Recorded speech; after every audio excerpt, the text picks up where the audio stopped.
ગાંધીના ગુજરાતમાં ભાજપ સરકારે ન માત્ર ગાંધીનું પરંતુ આખા ગુજરાતીઓનું અપમાન કર્યું છે.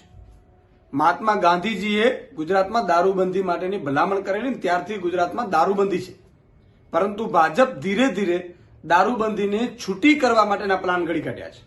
તમે વિચાર કરો, મુખ્યમંત્રીના બંગલાના 15 કિલોમીટરની રેન્જમાં આવેલું ગિફ્ટ સિટી, જ્યાં દારૂની છૂટી કરી દેવામાં આવી છે, જ્યાં કર્મચારીઓ, અધિકારીઓ, મુલાકાતીઓ દારૂ પી શકશે, અને એનાથી 15 કિલોમીટર તમે આ અમદાવાદમાં આવો તો દારૂ ઉપર પ્રતિબંધ છે, એફઆઈઆર થશે. આ થઈ શું રહ્યું છે? ગુજરાતીઓનું અપમાન છે, માતાબેન દીકરીઓનું અપમાન છે. આજે ગુજરાતમાં દારૂની છૂટી ધીરે ધીરે આપવાની આજે ભાજપ સરકારની જે મનસા છે એ સાબિત કરે છે કે ભાઈ ભાજપ સરકાર હવે ધીરે ધીરે ગુજરાતમાં દારૂબંધી ઉઠાવવા માંગી રહી છે. આ ગુજરાતીઓનું અપમાન છે. આમ આદમી પાર્ટી એનો સખત વિરોધ કરે છે, અને જો પાછી નહીં લે તો આમ આદમી પાર્ટી આગામી સમયમાં આ મામલે આંદોલન પણ કરશે. જય હિન્દ, જય ભારત.